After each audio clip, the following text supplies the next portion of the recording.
We are back on Patriots 4th and 2, the official podcast, PatsFans.com. I'm Russ Coleman. Along with me, as always, is Steve Balistrieri in the Secret Square if you're watching live on our stream here, or if you're listening, just so you know, he's in the Secret Square.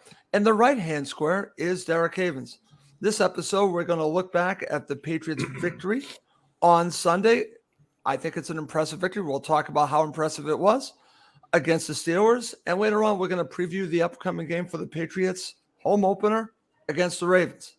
Before we do anything else, have to mention, please do subscribe to the show on Apple Podcasts. It helps other Patriots fans find us. Leave a review.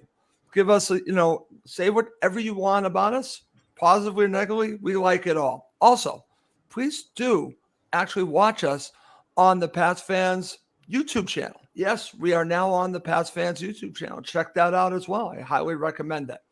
Okay, great stuff. Let's get going, guys. Let's go to everyone's opening thoughts on the victory. I'm going to go third here. Mr. Havens, I'll give you the floor to get us going.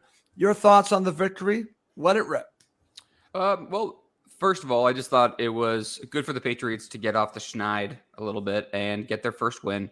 I don't think the Steelers are a really good team, clearly limited at quarterback, but I still think they have a lot of they have some talent comprised on both sides of the ball. They're well coached. And the Patriots were on the road, so it always makes it tough. And I think they're very similar to the Patriots, where I think those teams are both tough, but they're not necessarily true contenders. I did think the Patriots, sometimes Bill will make the comment after a game, they made enough plays to win. And I think this game really was like that, where it just came down to a handful of plays, and the Patriots capitalized on it. I thought that Mac Jones was better this week than last week. And I was really happy with how the defense has played. I think that someone like Dietrich Wise has really emerged, and I strongly think he's been the Patriots' best player through the first two games.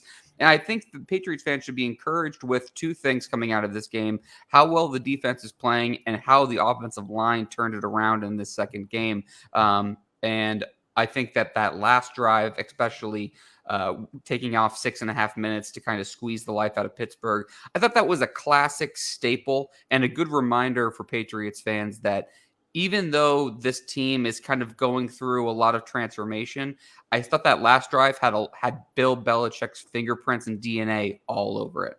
Okay, good stuff there. It was an impressive victory, but TJ Watt didn't play, right, Derek?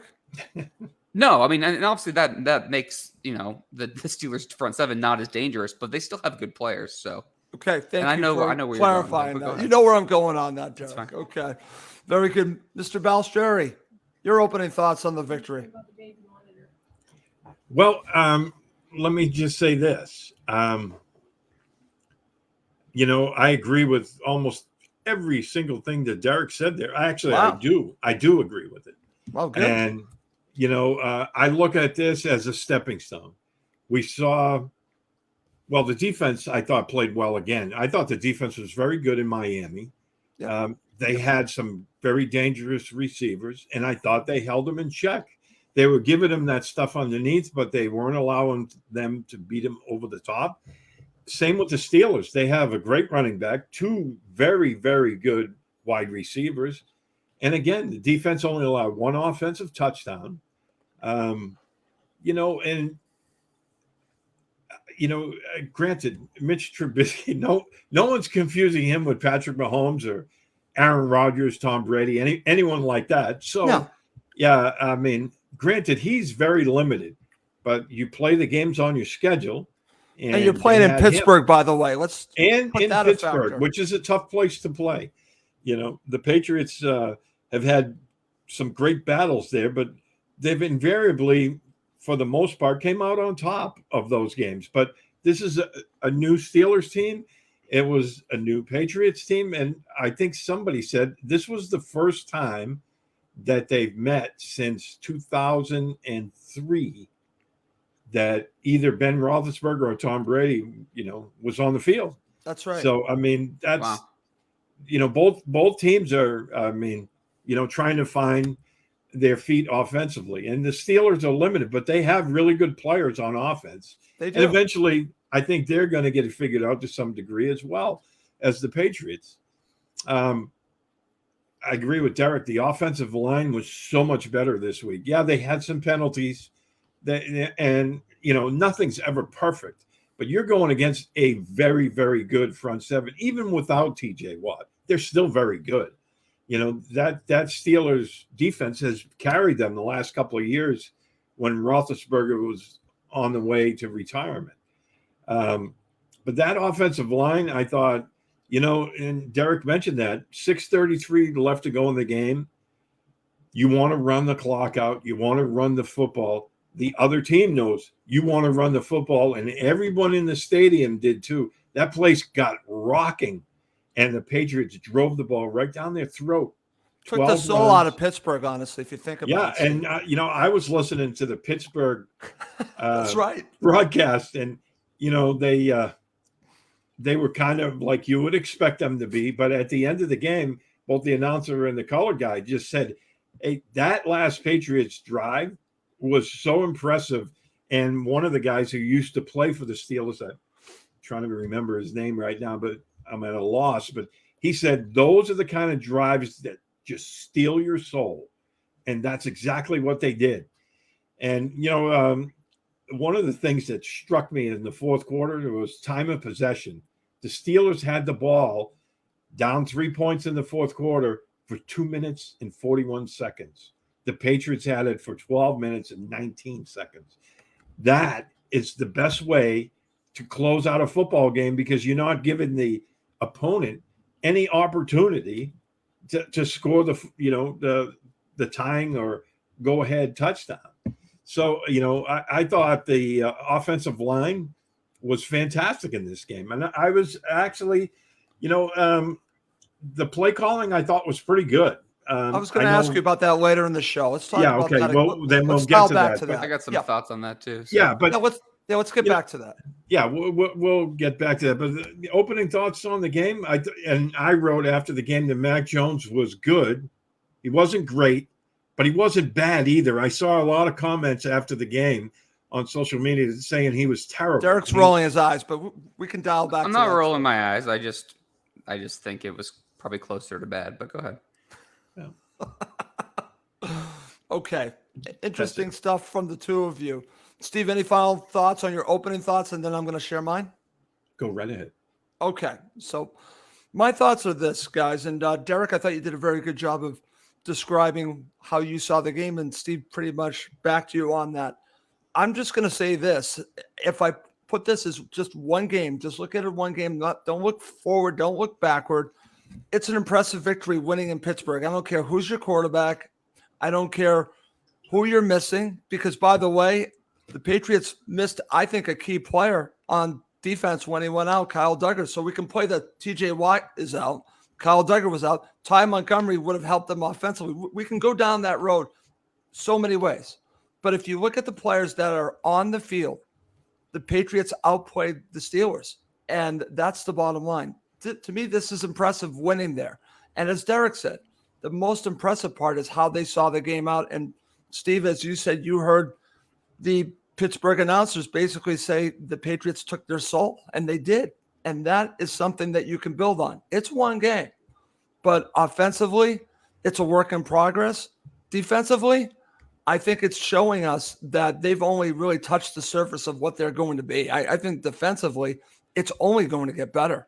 Offensively, has a long way to go to catch up. But defensively, I think they're on the right path. That's what I took out of it. But one of the things I want to talk about, guys, before we really break down the offense and the defense, is some of the talk here. So we're going to talk about the what-if scenarios. Derek, I'm sure you've heard some of these what-if scenarios. What if Mitch Trubisky, I don't know, makes different decisions? He was a terrible decision maker, according to some on a radio station. What if T.J. Watt plays? What if all of these other scenarios happen? And my whole thing on the what if is it's all a way of marginalizing an impressive Patriots victory because there are some that don't want them to win because it's better for them. It was impressive in a one game. Just look at one game. We can project to the next game if we'd like to, but I'm not. I'm just looking at it as a one game. To win in Pittsburgh is impressive, Derek. That's where I'm going on that. Before we talk about the offense, any thoughts on what I shared? Nope. Wow. I mean, it's fine. We've had this conversation so many times, Russ. We've been doing this for 11 years, and I've heard this rant at least 3 times a season. So, I mean, the only thing I'll say is that putting Kyle Duggar and T.J. Watt in the same sentence is so disrespectful to T.J. Watt. I can't even. You can't even. Don't do that. Like I understand what your point is. No, my point is a key. I'm not talking about the level. I'm talking about losing a player that means something to your team. Of course, but T.J. Watt's a Defensive Player of the Year candidate. Kyle Duggar's a pretty good player. Like they're not in the same arena. So, but it affected the game. It totally affects how the Patriots could game plan for the Steelers. That's all I'm saying. So let's not make it more than it is. I agree with right. And the Steelers took advantage of the Patriots when Kyle Duggar went out. Sure. I mean, the Patriots. I thought Jabril Peppers came in and did a pretty good job, though. So yeah. I mean, I don't know how much they lost with Kyle Duggar not being on the field. Because I think they targeted Adrian Phillips on that touchdown to Frymore. Yeah.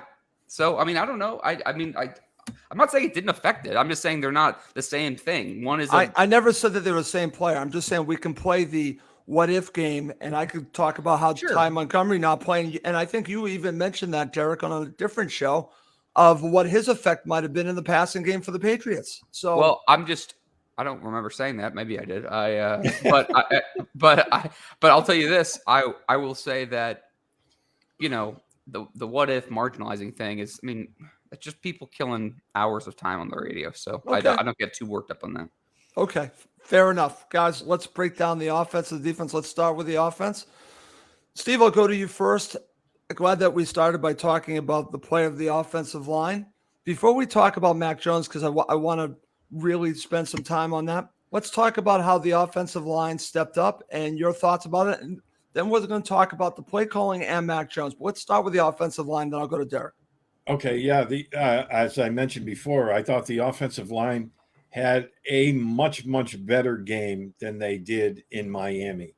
You know, Mac Jones wasn't sacked once. He was only hit 3 times.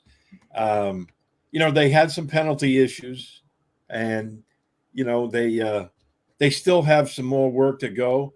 But, you know, when you're looking at the overall play of the line, especially in the running game, and, you know, the way they were able to open holes, and that is, like I said at the outset, that's a tough defense. It is. And, you know, they're very good. And who's the defensive coach there, Steve? I was worried about the Brian Flores factor. So was I. Me too. I thought he was going to dial up a bunch of pressure. Didn't happen.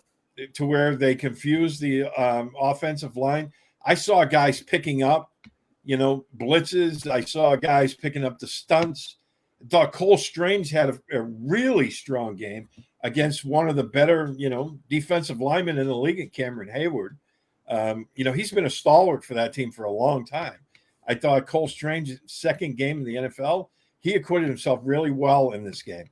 I thought, you know, some of the other blocking that I saw on different videos, little Jordan Humphrey did a great block on one of Damian Harris's last runs in the fourth quarter, where he sealed off a linebacker, gave him a crack, you know, to work down the middle between the tackles. And, you know, overall, it was so much better to see that. And I thought it was a great effort. And again, it's just a stepping stone. If they can keep improving, they're going to be okay. Okay. Derek, over to you. I'm going to go to you a little bit differently with the offensive line. Couple things here. And maybe you did say the other thing that I mentioned. I thought you said about Ty Montgomery. Just going to clarify. I thought you said that. Maybe you didn't. I don't know. But getting back to the offensive line, I want to talk about 2 things. You guys were talking about on the other show, I believe you talked about Cole Strange and the videos that we all saw on this. This is impressive. So let's talk a little bit about that. But I also want to get your thoughts on the change with Billy Yates being on the sideline. How much of a factor do you think that was, Derek? It was a big factor because you can't do offensive coordinator and offensive line coach at the same time. So I'm glad they made the adjustments. I thought Greg Bedard did a good job pointing this out, pulling Billy Yates down from the booth to actually be on the field and, you know, give these guys some direction. Now, I'm not sure if it's one of those things where they made all the made all the difference on game day. I think throughout the week, Bill and the rest of them and, all the coaches there, I think they came together and realized, okay, we're not playing well up front. We need to figure out. I thought there was a big, big difference in how the offensive line played from week 1 to week 2. And the problem with, I've said this for a couple weeks now, the problems with the offense are starting up front with that line. And it goes right to Mac because he's not trusting anything that's happening around him. He's not trusting the play calling, how he's being coached, the offensive line. And it's so obvious in his play because, we can talk about Mac in a second, but he has not progressed the way you want him to progress. His decision-making looks rattled a little bit. I would agree with that. Starts because the offensive line has not been playing well going back into the summer. I thought this game was a little bit different. Even without TJ Watt, I still felt like, the Steelers could threaten the Patriots with their front seven. And I thought the offensive line pretty much neutralized them. And I give the coaching staff a lot of credit for making these adjustments. And I thought that it was interesting to see Bill working with Mac a lot this game. He was right in there. Yep. And I think it goes back to, it's funny because we used to say this all the time.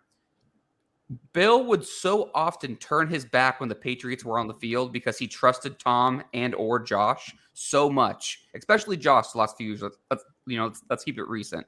There were so many times where he wasn't even worried about what's going on the field on offense because he's like, Josh got this. I felt like it was a little same way kind of in this game with Gerard and Steve, where he was like, all right, they got this. Do you think that there's that trust now? Yeah, I trust them. I need to work with the young quarterback and the young coaches. Well, inexperienced coaches on the offensive side of the ball, and Judge and Patricia and Yates and some of these other guys. And so I thought it was interesting to see him spend a lot of time with Mac, kind of going through things, because I think he realizes that, it's a lot. There's a lot of kind of moving pieces here. And I thought it was interesting to see just that kind of, shift in him, just how we've watched him the last few years. I found it interesting, but I think the coaching staff and the players deserve a lot of praise for how the offensive line played, because it's incredibly important that they find some consistency up front. If they do that, I really think the offense will get better in the next 3-4 weeks. I just think it's going to take a little while. Okay, Derek, right back to you. Before we talk about Mac, I want to talk about the play calling here, and I want to get thoughts from both of you on this. This is just my opinion. It seemed better. I'm not saying it's great. It just seemed better. Derek, would you agree with me on that? I mean, again, it was not good in game 1, so maybe anything is better. We could go with levels of better, but it did seem better. To me, see, here's the thing with me. I always feel like play calling is more overblown than anything because it really comes down to execution. But something that I feel like is weird, and I know that's been talked about on a lot of different shows, but there seems like there's a lot of people in the same spot, like a lot of times on the field. And I don't really understand it because that's not really how it's typically designed. And to me, it's not the play calling to me hasn't really been an issue. There's been a lot of execution issues. And I really think that how they're designing the plays and how, kind of that whole thing is, to me, the real question. And that's where I think, Mac's been hurt and the offense has been hurt. I'm just not sure. And I'm not good enough with the X's and O's to tell you, what, but there just doesn't seem like a lot of creativity with this offense. And it just, I know that the Patriots don't have like star-studded receivers or star-studded tight ends or a star-studded quarterback, but they don't have bad players. And it just looks so vanilla. And I'm not sure if it's just because the offensive line was having issues. It's because everybody's so frustrated. I don't know if it's just like, they're just, there's not a confidence. I don't know what the answer is right now, but there's just not that. It just doesn't look like a smooth operation, Russ. Well, let me ask you this, Derek. We've watched this even with Brady. Do you think it's probably even more defined now because you have a new quarterback and potentially running a new style of offense? Do you think this is basically you are in a very low stage of building a house, meaning that you're at the starting point, and they are going to be slowly building it. Maybe that's what this is, because you can't go to building the roof until you build the floor. The foundation. So maybe that's what this is. Yeah, and I think when we talked about this before the season started, I said I'm not going to worry about the offense too much until we get into like week 4, week 6. Right. Like, let's see a couple of games here, and I want to see them build. And if I see them continue to build over the next few games, then I'll feel better about it. Problem is your competition level's ramping up, so that's a little concerning too. But I at the same time, I don't think you've played just total slouches either. No. I know Mitch Trubisky is not a great player, but I don't think the Steelers defense is terrible. So it's like, I don't think Miami's defense is terrible. So I just think that you have right now, you're looking at a combination of a new offensive coordinator, a young quarterback learning a semi-new system in his second year, an offensive line that's gone through some transition. And I think the combination of the Patriots' problems with the receivers separating and Mac's lack of velocity is sometimes a compounded issue. So I think you saw that a little bit throughout the Steelers game. And, people keep saying like, oh, well, is Mac's throwing into a lot of tight windows. Well, he kind of has to throw into tight windows because the receivers aren't pulling away. And there were a lot of times in that Steelers game where I thought that Mac kind of left a little bit off the ball. Right. And I'm glad that Claire shared this comment. I'm a big fan of vanilla, by the way. Okay. Well, so just thought I'd mention that. So hold up, vanilla ain't that bad. 2 scoops of vanilla ice cream rolls. Right. I'm with you, Claire. Vanilla ice cream's not bad, but vanilla offense isn't great. So okay. Vanilla is my favorite ice cream. There you go. Steve, over to you. Your thoughts on the play calling, then we'll focus on Mac. Yeah, I thought the play calling was better. There was a couple of times there where I thought they, again, I mentioned creativity a week ago. I thought they could still get more creative, but the thing, at the same time, the offensive coordinator and, he's learning to, get into the flow of the game and making adjustments on the fly on the offensive side. Right. So I'm not too concerned with that. And again, the big thing with the play calling is execution. And I think Derek made a good point where sometimes it seemed like people were too close to each other on one side of the field. And that's an execution issue, not a play calling issue, because somebody is obviously in the wrong spot. Right. We saw that early in the game. Devontae Parker, got confused. It ended up causing them a delay of the game penalty, which really hurt that drive. I think it was the very first drive. So, but overall the play calling and like Derek said, it's more execution than anything. But I think, Patricia has to get into that, middle of the game mode where it's okay, because early in the game in this one and in the Miami game, and then, the Miami game at the beginning of the third quarter where they kind of had things scripted, it seemed like those were really good drives. Now, granted, the first one in Miami and, this one on Sunday, ended up in an interception and a field goal. But it seemed like when they had the play scripted, the guys knew what they were going to run, and they executed really well. So I think it's just growing pains. And like you guys said, when you're building a house, you start at the footing. That's right. And you build a foundation. I think they're at the foundation stage right now. And, they still have a long, long way to go. But I just think that, they're trying to find their feet. I like the fact that they went back to that, the traditional Patriots power runs. And, it worked great. But at the same time, they mixed in some of those wide zone runs at the end of the game. And for the first time, they worked. Right. and that's a positive thing. Okay, guys, let's move on. Let's talk about Mac Jones. I'm just going to share a couple thoughts with me. Derek, I'll go to you first when I look at him, because I mentioned this maybe 3 or 4 shows before that I was just concerned about his progression, concerned if he was going to be the quarterback that I hope he is. And you and I have said on several occasions, the Patriots will only go as far as he goes. 100%. Okay, so you and I are lockstep on this. Here is my concern when I look at him. And we have now seen many examples of this. This isn't 1 or 2. When you keep him in the pocket and he's on script, Derek, he can make all the throws. when he even moves within the pocket or outside of the pocket, and you're asking him to do something that I hate to use this example to compare to Tom Brady. Tom Brady could get off script and make the throw. When he has been in this position, we saw it in this game, he is making bad decisions, very bad decisions. So this is my number one concern when it comes to him. I want to see progression. I see some good things, but he needs to improve when things break down, Derek.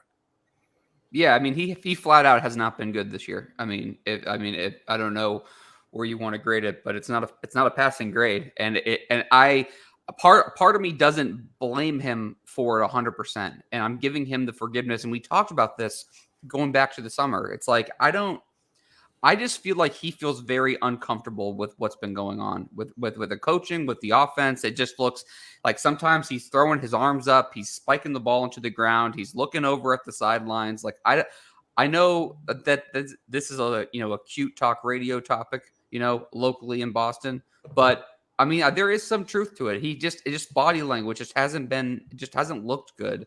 And last year, I think he's looked a lot like the end of last year, where I thought kind of after he got his feet wet in the middle last year, he looked really comfortable. He was throwing the ball on his back, not off his back foot, but he was kind of stepping into his throws, and he felt really confident, and he was kind of directing things and moving things around. And we just haven't really seen that. We haven't seen the confidence, Derek. I think I don't understand where you're going. No confidence, and he's been uncomfortable. And until he needs to kind of buy in. And I don't know if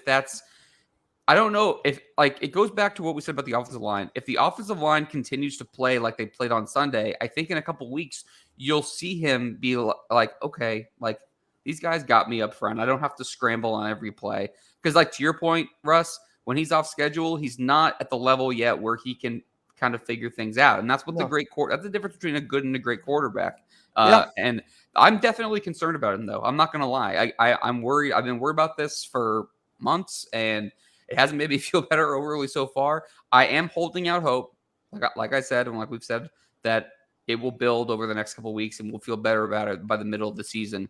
So I'm not panicking on it, but it's not a good situation to have your second-year quarterback in this spot. That's all. Okay, Steve, over to you. The only thing I will say, and I agree with a lot that Derek said, which is really not common that Derek and I agree. But the one thing that I will say on this, that to Mac Jones's comparison, Tom Brady struggled in his second year. People forget. He did. And it took him a while to get to where he needed to be. Didn't he lead the lead in touchdown passes in 2002? 28. Did he really? In 2002? Yeah. But again, I thought that was an adjustment period for him. It was an adjustment. I was going to pull a page out of the Russ Goldman playbook when talking about Mac Jones. Okay. All right. And Derek, I'll ask you, what's Russ's favorite Patriot team? It's one of the worst ones in the dynasty area, 2003. There you go. I'm going to take a page out of 2003 because the offense was going through transition. Now, don't get me wrong. I'm not comparing Mac Jones in any way to Tom Brady. Yeah, let's not do the TJ Watt thing, Steve. No, I'm not comparing those two players, okay? I'm not. Right, But the Patriots offense was going through a transition in 2003. Right. And the first 4 games of the season, the Patriots were 2-2. Yeah. And the offense in 4 games only scored 71 points. And then they started to get it figured out. Right. And then they won 15 games in a row and won the Super Bowl. They didn't lose again until Halloween 2004. I like where you're going here, Steve. But, they were building an offense. They struggled early in the season. Now, granted, that team had Tom Brady. But I think, you can kind of point to the same kind of scenario because this is what's going on right now. And it's affected Mac Jones's confidence because he's only in his second season. Right. And I think once they're starting to get the offensive line figured out, and like Derek said, once that happens, he's going to feel more comfortable and he'll be able to do the things that he likes to do without having to look over his shoulder worrying about getting hit on every play. So I think that's really important. The other thing I think they need to do and I mentioned this last week, they need to get their speed guys more involved. They did a great job of that this week with Nelson Aguilar. Yeah. I think they need to get Aguilar and a guy like Kendrick Bourne. Should we talk about Kendrick Bourne again? Yes, please. Yes. Because I have something I'd like to say. I think it's imperative for the offense. You have to keep the opposing defense honest. And, I think that I'm not taking anything away from Jacoby Myers. He's his security blanket. Yeah. But he needs to get, I hope Claire's listening. No yak with him. There's no yak with him. No, there's not. Which he is what he is, but I do hope he has Claire's listening because they need to get the tight ends more involved. Oh, yeah. And four Claire's attempts. ears will perk up when you say that. Hunter Henry's on a milk 4 attempts is not enough. No. It's not. No, but let's dial in a little bit more, and then we'll move on to the defense. Derek, your thoughts on Kendrick Bourne? I hate that. I said this when I was on Steve's show yesterday, saying Steve, which was disappointing, but it was still fun. Sorry about that. And I can't believe I'm going to say this. I can't believe I'm going to say this, Russ. Mike Felger made a really good point about this on Monday. I hate it. I hate it too. I'm not happy about it, but I think that there is a little bit to the point where Patricia is playing Parker over Kendrick Bourne because Matt Patricia was credited for making the Parker trade kind of happen. And I don't get it. I think I've watched Parker now enough. I'm not saying he's not a good player. I just think he needs to be more of a role player and used in certain situations on the boundary, in the red zone, like at third down at the sticks. I don't know how they want to do it. I don't understand why Kendrick Bourne is not on this team. I think that Aguilar and Bourne together with Jacoby Myers in the middle would give some more speed to this offense. It just Steve's already saying this. Yeah, exactly. And I'm in agreement. There's really no yards after catch coming with this offense. There's no creativity. So do you think this is personal? You think this has? I don't know. I don't know if it is, but it doesn't feel good because I saw what Kendrick Bourne did last year, and I've seen what Parker did so far this year, and I'm just wondering what the coaching staff is seeing, or if there's something else going on. I mean, well, if this is what is really going on, Derek, shame on Matt Patricia for making something personal rather than doing what's best for the team. And I also know who's pulling to be fair, though, too. So even though I thought that was kind of an interesting point and I could see how that would make sense, I also say if Bill wants Kendrick Bourne on the field, he's going to put Kendrick Bourne on the field. Yep. So it's like, I know Patricia has some sway, but I don't know. I don't really get the Kendrick Bourne thing. The whole thing has been an absolute mystery. All we talked about at the end of last year was how impressive Kendrick Bourne's season was. And then all of a sudden he opens his mouth on the offseason about how the Patriots offense is changing. With Mike Reese, and it all changes. Literally downhill since then. And it makes it's one of the weirdest storylines we've had in quite some time. Okay, good stuff. We spent a lot of time talking about the offense, but I do want to spend some time talking about the defense before we preview the upcoming game against the Ravens. Steve, I'll go to you first. You have already said to me that you thought the defense was impressive against the Pittsburgh Steelers. Now, we could talk all you want about who was at quarterback, but they still had to get a job done here, and they did a nice job here. So talk about the play of the defense. Yeah, when it comes to the running game, I thought they did a really good job on Najee Harris.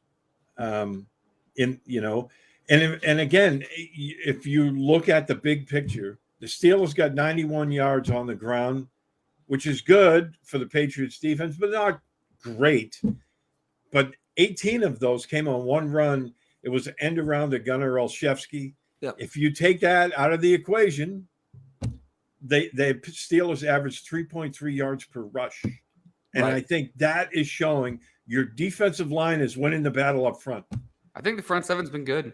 Yeah, front seven, I think, has been outstanding. And love, as you said at the outset, I think Dietrich Wise, the first 2 games of the season, has probably been their most impressive. He's gone to the next level. That's been kind of out of nowhere because, again, he's been, as some would call, just a guy, right?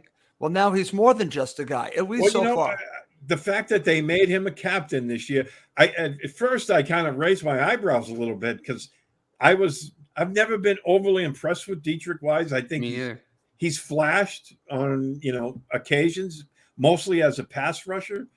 But I think this year, at least through the first 2 games, and again, it's very limited, but he's showing he's an all-around player right now. Well, can players improve, Steve? And this is an example, Of course. maybe. And this is his 6th year. Yeah. And I think so far, this has been by far his, total game looking at his total game, setting the edge, defending the run, getting after the passer. I think he's passed all of those. Well, remember when Bill gave him that contract extension? We were all sitting there like, oh, that's a lot of money for Dietrich Wise. And now he's really kind of developing into whatever Bill saw into him. And going back to our previous shows in the offseason, we were very concerned that they didn't address the defensive line in the draft. Yep. And we were talking about that because that was an issue last year. But I think, Devon Godchuk, who got hurt in this game, and we'll have to watch if he's, if he's going to be hurt out for a while. But him, Dietrich Wise, I thought Christian Barmore has stepped up his game. Even he's getting double teamed a lot this year. So I think teams recognize, how good he is. Lawrence guys look good through the first 2 games. Yeah. Yeah.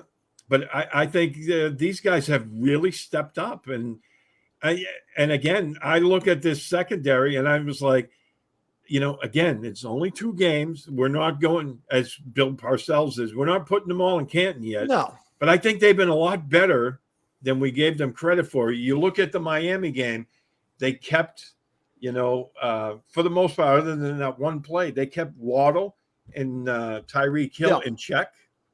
And, the Steelers have 2 really impressive guys. They do. They kept them in check. And except for third down. My issue was on the defense with third down. 17. Oh, my God. Yeah, and that comes from their philosophy of trying to keep things in front of them and not give up the big play. And, I think that's, again, it's a work in progress. They need to get better on that. But I'm looking at the big picture. You look at what Miami did to Baltimore on Sunday. And now that game, week 1, a lot of people were kind of poo-pooing that effort. Maybe these guys are a little better in the total, defensive concept than we were giving them credit for. Okay, very good. Derek, your thoughts on the defense, and then we'll transition to the Ravens. I will say this. I think the defensive line has been very good. They've been doing a lot of rotating too, which I think is good. It's always good when you have enough players that you can trust to do that, because keeps everybody fresh, right? And I thought that the Mac Wilson kind of rising in the snaps with Raekwon McMillan, going a little bit down. I like the Mac Wilson. Great play by Mac Wilson. And his speed shows off, right? And I like the combination thunder lightning a little bit with him and Bentley. When you have someone as fast as Wilson next to someone like Bentley, who has, much different style player, bigger size, but slower, but, plays the run, can hit the hole, and Mac Wilson can kind of fly around. I like the way they complement each other there. I think the cornerback play has been good, but I think the safety play and the way the defensive line play has both of the safety and the defensive line play has been really good. So I think it's kind of covered up for the corners. But I think the corners are just kind of what they are. I don't think they've played bad, but I also think that they are vulnerable. And I think in certain games we'll see that. But I think to this point, they've played well enough. And I think it's a credit to the defense kind of being better than the sum of their parts, or, however you want to phrase that. And I just think they've been good through 2 games. Again, I don't know that the week 1 game, we won't be able to put into full context until we get a better picture of how each team looks down the season. But it makes the defensive performance from week 1 look a lot better, even better than we thought it was, when you see what the Dolphins did to the Ravens this last week. We'll talk about them in just a second. Yeah, we'll see. I mean, but honestly, defensively overall, I've been impressed. Like I said, I'm still worried a little bit about corner, but I like what we've seen so far from the other skill positions. And I really liked that we saw Jack Jones in the mix a little bit this last week. And I'm hoping, not that I want Miles Bryant to fail. Obviously, I think that I would like to see Marcus Jones get his turn on the returns. Just get his feet wet a little bit. I know he's a rookie, but I still would like to see him do it because he was electric in college, and I'd like to see him on the field. Okay, good stuff. Great look back at this game. Okay, coming up next, we're going to preview the upcoming game, home opener for the Patriots against the Ravens. Okay, Steve, I'm going to go to you first. Let's talk about the Ravens. And I want to ask you a question. A couple seasons ago, maybe 3 or 4 seasons ago, the Patriots went to Baltimore and basically got their asses kicked. Then a couple seasons later, it seemed like they figured out a little bit about how to play the quarterback here. They won the game. So what are your thoughts about the Patriots going into this game and your thoughts on the Ravens? Well, again, when you look at Baltimore from a defensive standpoint, you're facing their offense. I think the key to the game is you have to limit Lamar Jackson getting out of the pocket or getting free to throw the football, because that's when all things really get bad for your defense. And that first game that you were mentioning against Baltimore, he ran wild on them. And then, when he would break out of containment, the corners and the safeties are caught in no man's land, and they gashed him bad. I thought that second matchup, I think it was in the pouring rain in Gillette, and they did a much better job on that. So the Buffalo Wild Wings windstorm. Yeah. Well, no, but I remember that game because it was like pouring rain, and they did a much better job of containing Jackson in that game, and they were able to win. I think when you look at this Baltimore offense, it all stems through Jackson. Yeah. Because he makes plays with his arm and his feet. And I'm not taking anything away from, I think they have a great tight end, Mark Andrews. And they have some really good wide receivers, but I think it all opens up with him. If he starts running wild on you and breaking containment, you're in for a long afternoon. And their offense actually last Sunday lost in the fact that they melted down in the fourth quarter defensively. Jackson had a fantastic game. He did. That kind of got lost in the shuffle. Yeah. But, Jackson was having a fantastic game when I was watching that on replay. Listen, he's an electric player, Steve. Yeah. It's like, okay, you have to bring your A game to this one. So, and defensively, they have a lot of guys banged up in their secondary, and it definitely came home to roost in the fourth quarter. But that's always a tough physical defense, much like the Steelers that we saw this week. But right now, they're hurting on the back end. Okay. Derek, over to you. Give me your thoughts on the Ravens. Well, I think that it's going to be a really tough test for this Patriots team. I mean, we start with the Patriots defense. I think that it's going to be really, really important that, they keep Lamar in the pocket as much as possible. Now, he's really come on as a passer, really progressed as a passer. And Evan Lazar put out some really good numbers. I'm going to try to find them so I can share them. But when Lamar has faced only one safety, single high safeties, so far, he's absolutely torched him. Defenses had more success when they haven't blitzed and when they've kept two safeties. And I think that comes back to something that we were talking about earlier, something that Belichick really is a big believer of, which is kind of keep everything in front of you. And I think that's going to be important this week. Yeah, if they're going to play zone, if they're going to play man, whatever it is, everyone's going to have to really be disciplined in their roles this week, or I think you're going to be in for a long day. And then on the flip side, I agree with Steve saying that, the Ravens are a little banged up in their secondary, and the offensive line is going to have to play well again for the Patriots, and the passing game is going to have to improve. The offense has to be better in this game than it's been the first two games, or you will lose. Okay. Good stuff from the two of you. Okay. Mr. Havens, I'm going to start with you. Let's talk about the Patriots offense versus the Ravens defense in the running game. Who do you give the advantage to?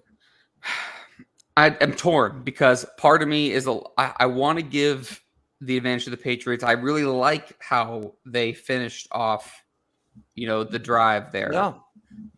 But I also respect the Ravens defense as well. I'll give the Patriots a slight edge. I think that I know that that's kind of what they want to do and how they want to play. And I like how we saw some of that kind of, gap style power running. And I just thought they looked impressive doing it kind of, towards the end of the game. So I'm going to give the Patriots a slight edge there. I haven't really looked into the numbers too much because I think the sample size is so small with only 2 games. But I think the Patriots want to kind of keep that as kind of their staple, and I'll give them the advantage. I like their backs. Okay. Good stuff. Steve, over to you. Which team has the advantage when the Patriots are on offense and the Ravens are on defense in the passing game? As strange as it sounds, after the first two games, I'm going to give New England the advantage here because they're banged up of all the injuries. Marcus Peters is still coming back from the ACL. He did not look like himself on Sunday. He's still – I don't even think he's close to 100%. Marlon Humphrey was in and out because of a nagging groin injury. I thought that limited him.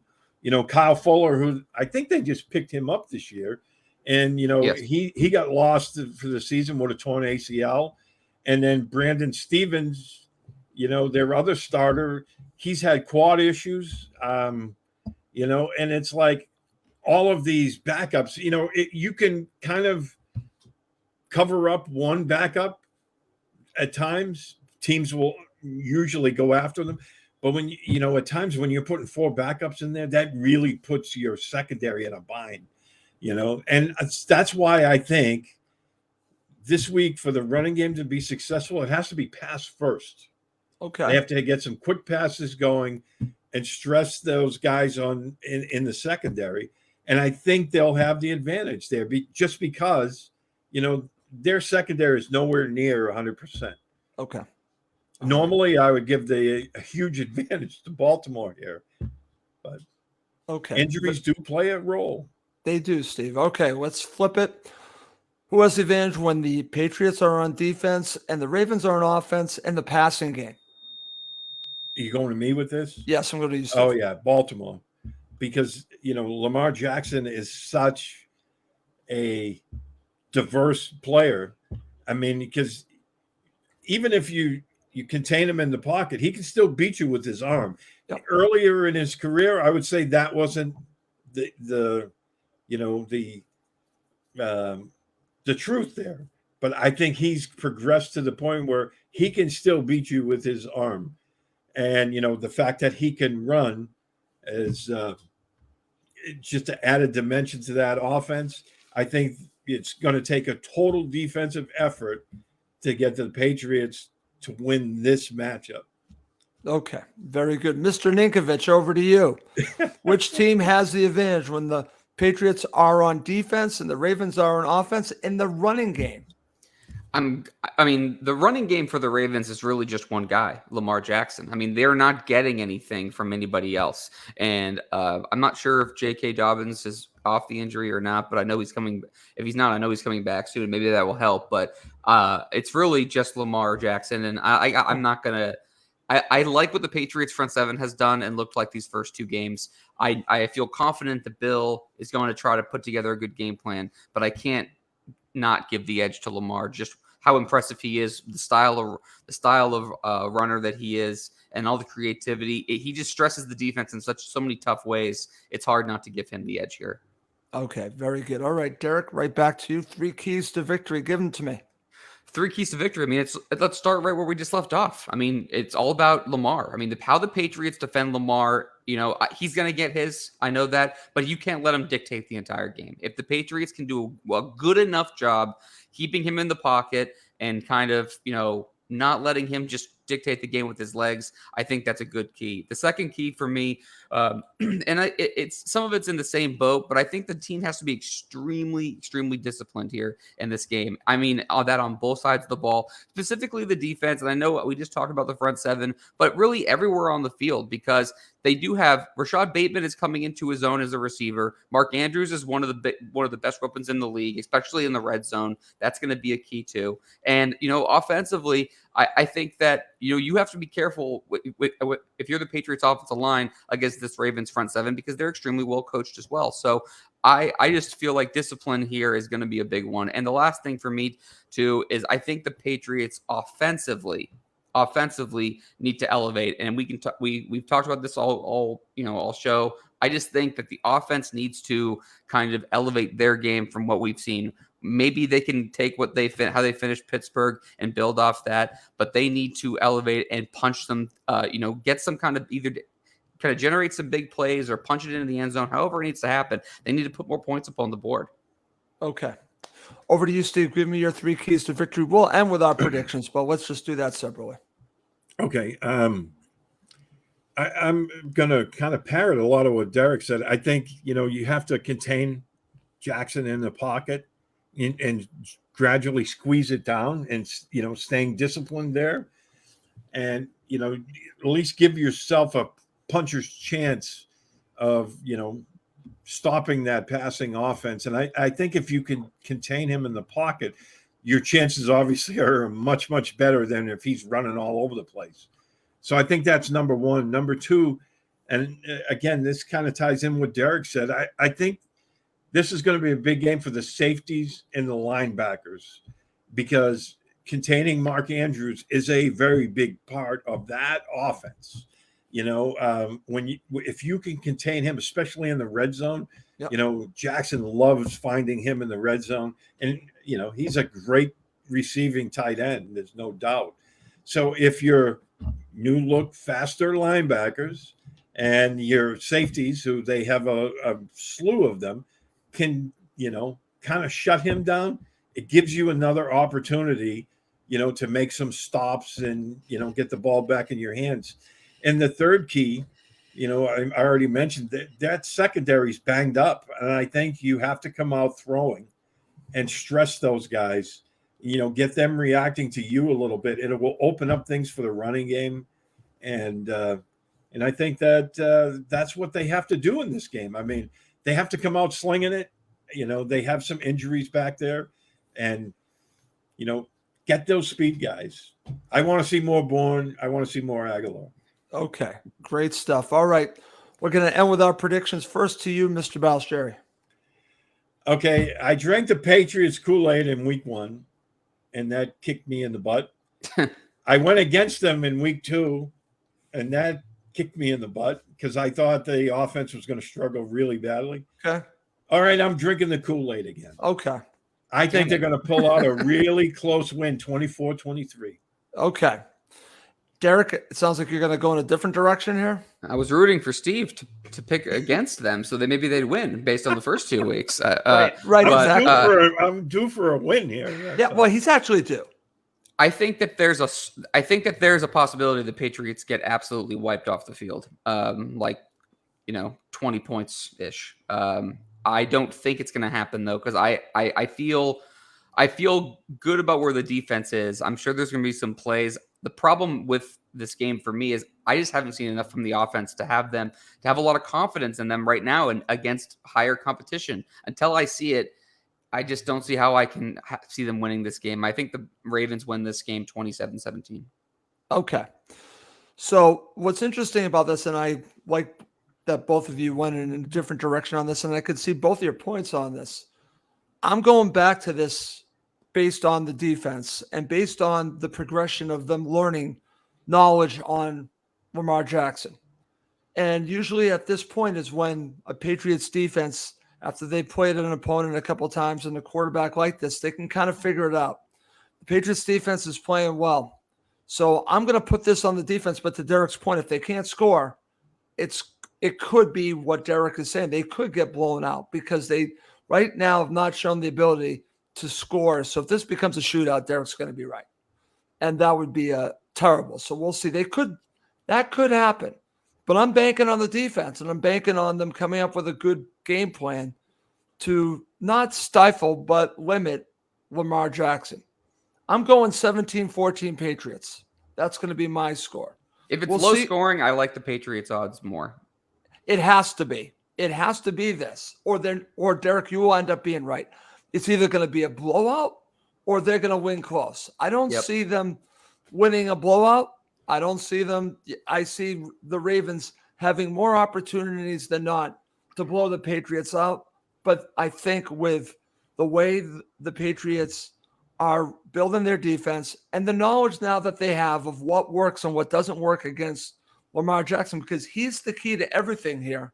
That's why I'm giving them a chance. And I'm going with them 17-14. So that's where I'm it's going. Still early in the season, but this is part of the reason they went faster and more athletic at linebacker, because In the past, It could show itself in this game. right. And this will be a good measuring stick for early in the season. I'm not saying, this is end all be all on Sunday, but, they are going to face a number of mobile quarterbacks, namely Josh Allen twice. Yep. This will be a good measuring stick to see where they're at so far, because if they can step up and play a good defensive game against Baltimore, then again, they have a puncher's chance. I really like them this week in a close game because, with that banged up secondary, I think the Patriots have a chance to control the clock in this one and keep Jackson on the sideline.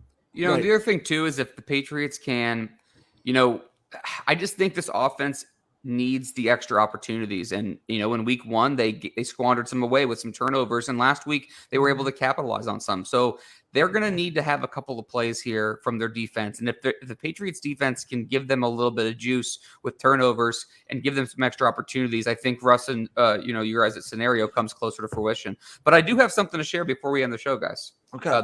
The Patriots just traded Justin Herron to the Las Vegas Raiders for a pick in 2024. With Marcus Cannon on the practice squad, the Patriots are feeling some good depth there. And by trading him, Mike Reese points out that with Daniel Equale, is it Equale? Equale. Daniel Equale, right? Yes. Yeah, that name is a tough one. With Daniel Equale coming off his 2-game suspension, the Patriots needed to create a roster spot. So they move on from Herron, who definitely struggled over the summer. After building some early steam, and then so they moved on from him for a pick. They got Marcus Cannon on the practice squad, which happened last week, and now they have Daniel Equale's roster spot opened up.